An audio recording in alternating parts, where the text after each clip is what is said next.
We have a book in our library, pictures of the peaks in California that are over 14,000 feet tall. It's a lovely book. At the back of the book is a photographer's note. He talks about how when he was younger he used to travel the Sierras with a famous photographer who is known for his sharp contrast, intense colors, dramatic photos. And so when this photographer decided to set out and photograph all of the peaks over 14,000 feet, he wanted the same effect. Pictures right at dawn, right at sunset, of the mountains, picking up the colors of the setting sun, intense oranges and pinks, or of the rising sun, intense oranges and pinks. But as he took rolls and rolls of film, he began to notice he actually preferred the pictures before sunrise and after sunset, when there was a diffuse light and all the details of the peaks stood out. Each detail stood out, was given equal prominence. And it was the photographs in that diffuse light that he chose for the book. The book reminds me of a perception that's very useful in the meditation. We usually think of the breath being done by certain parts of the body and not by other parts of the body.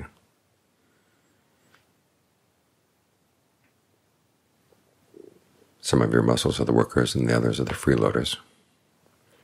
And we tend to focus, when we focus on the breath, on the workers, and leave the others in the background. And so we get an unbalanced picture. In the beginning of the meditation, it's useful. You need a place to keep your focus anchored. And the conception of the breath goes, either that's the one spot where you're inhaling, or that's the one spot that's doing the work of sort of sucking in the air, sucking in the breath.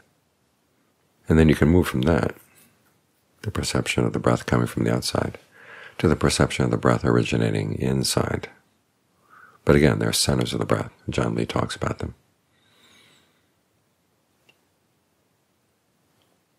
The top of the head, the middle of the head, the palate, the base of the throat, the tip of the sternum, the point just above the navel. And those are just a few. You think of the breath radiating from those spots. And if you sense any spot where there's a blockage, as that breath energy radiates, you allow it to dissolve. And this perception gets you closer to that state where you can breathe more and more calmly. You don't feel the need to pull breath energy in from outside because you realize it's there inside. But you can move that perception even further. You can think of every cell in the body as being a little breath center, expanding, contracting. Everybody has the same weight. Everybody pulls the same weight.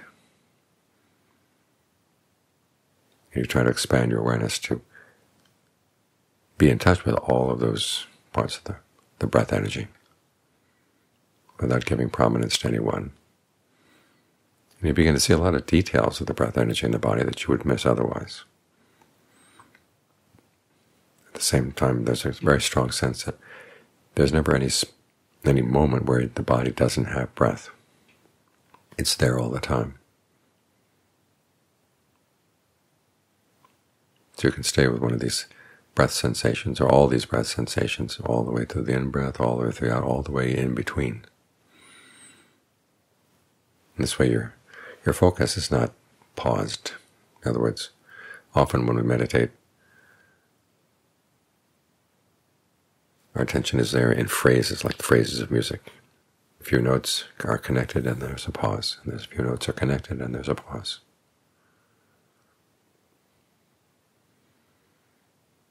Or like a movie where there are many different takes. There's a short take here, and then the camera angle shifts, and there's a short take there. It's very rare that you have one long single take where the camera doesn't move, or you don't leave that particular camera angle. But when you can stay with the one camera angle and have that long take, it's a lot calmer. You notice as with TV nowadays, the little bits and pieces of which the shows are composed are a lot shorter. It's very frazzling to the nerves. But if you have the one long take, it's much more calming. And here your long take can be every cell in the body is breathing in, every cell in the body is breathing out. They're all right there all the time. It's as if the body were filled with a diffuse light, and all the details stand out.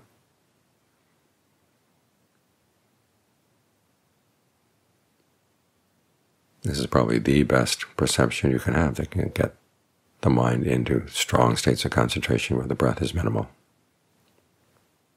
And yet you don't feel starved of breath. You actually feel full. So it may take a while to work up to this. And you do start out with the sense that you're going to spotlight some parts of the body rather than others as you get going with the breath. You get going with each meditation session.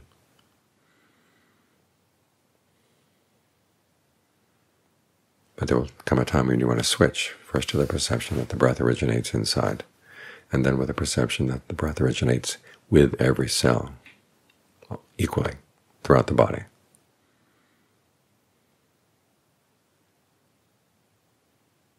And see what that does to help the mind settle down.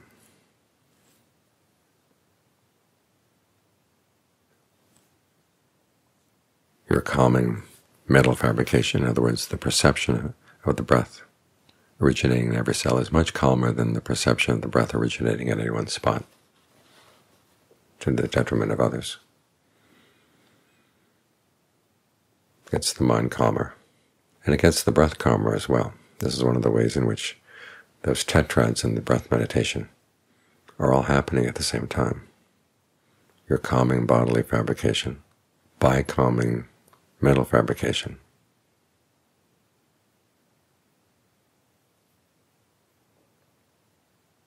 It's in this way you can begin to see how all those tetrads, the tetrad related to the body, the tetrad related to feelings, and the tetrad related to the mind, and the tetrad related to Dhammas,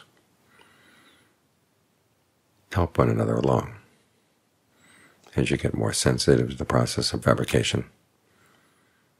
Energize in the beginning, and then calm it down.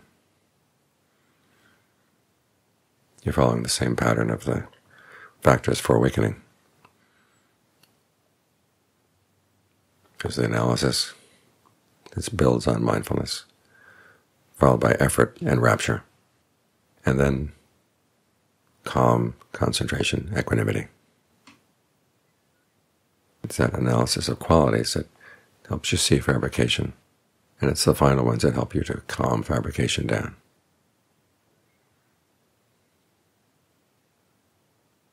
You see the body and the mind working together this way.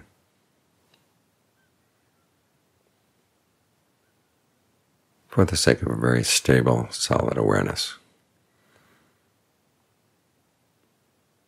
that allows you to pick up insights in areas that used to be hidden by the fact that the spotlight was someplace else. Because wherever there's a spotlight, there's going to be a lot of darkness around it.